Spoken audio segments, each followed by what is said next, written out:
नमस्कार मंडळी. आज आपण पाहतोय हिवाळा स्पेशल गूळ आणि शेंगदाण्याची खुसखुशीत अशी पोळी सर्वांनाच आवडेल आणि तितकीच खमंग आणि झटपट होते. तर इथं गूळ किसून घेऊया. कितपत बनवायचे त्याच्यानुसार गूळ घ्यायचा आहे. शेंगदाण्यापेक्षा पाव वाटी कमी गूळ घ्यायचा आहे. तुम्ही जेवढ्यास तेवढं सुद्धा वापरू शकता आवडीनुसार. तर 1 वाटी शेंगदाण्याचं कूट घ्यायचं आहे मला, तर मी पाऊण वाटी गूळ घेतलेला आहे. आता इथं ओबडधोबड असं शेंगदाण्याचं कूट घेतलेलं आहे, जे की आपण भाज्यांना वापरतो. 1 वाटी फुल भरून घेतलेला आहे. आता हेच टाकून घेतलंय. गडबडीच्या वेळेस असं काहीतरी खायची इच्छा झाली तर तुम्ही झटपट अशा प्रकारे बनवू शकता किंवा मुलांना डब्याला किंवा मोठ्यांना सुद्धा देऊ शकता. तर छान असं मिक्स करून घेतल्यानंतर बघू शकता एकदम छान असं झालेलं आहे मिश्रण.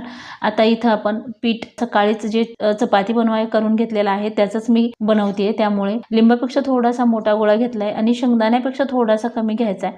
म्हणजे सारण भरतो ना त्यापेक्षा निम्म असावं, म्हणजे पोळी छान होते आणि चवीला सुद्धा खुसखुशीत अशी लागते. आता हे शेंगदाण्याचं कूट जे आहे ते आपण याच्यामध्ये भरून घेतले. परत पॅक करायचं आणि जसं की पुरणपोळी बनवतो तशा प्रकारे उंडा तयार करून घेऊन छान असा लाटून घ्यायचा आहे. आता इथं बऱ्यापैकी मोठं शेंगदाण्याचं कूट आहे, तरी पण ह्या पोळ्या बिलकुल फुटत नाही. का फुटत नाही तर पोळी लाटताना ना शेंगदाण्याची असेल तर मध्य भागून छान अशी लाटून घ्यायची आणि परत साईडनं एक लाटणं फिरवायचं, म्हणजे ते हलक्या हाताने लाटायचं.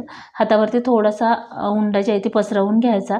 त्यामुळे शेंगदाण्याचं कूट सर्व बाजूनं जातं आणि कुठे कमी कुठे जास्त बिलकुल होत नाहीत. आता हे अशा प्रकारे आता आपण हलक्या हाताने असं लाटून घेऊया.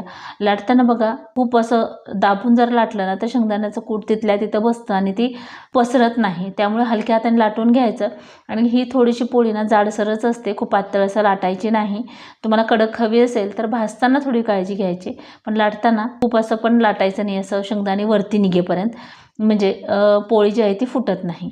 आता ही पोळी छान अशी हलक्या हाताने लाटून घेतली तर बघू शकता कुठेही फुटलेली नाही.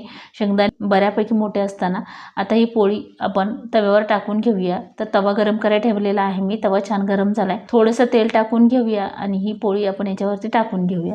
तर थोडंसं असं भाजल्यासारखी किंवा बुडबुडे आले की तेल टाकायचं किंवा तूप आवडीनुसार आणि ही पोळी पलटून घ्यायची आहे.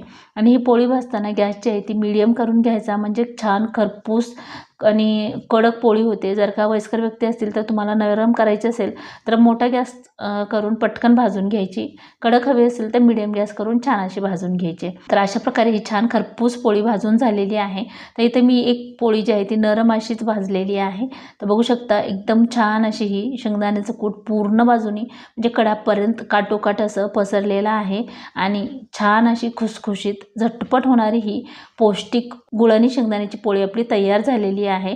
तर तुम्हीही नक्की यावेळेस ट्राय करा आणि याची रेसिपी कशी वाटली कमेंट करून नक्की सांगा. चला तर भेटूया अशाच एका छान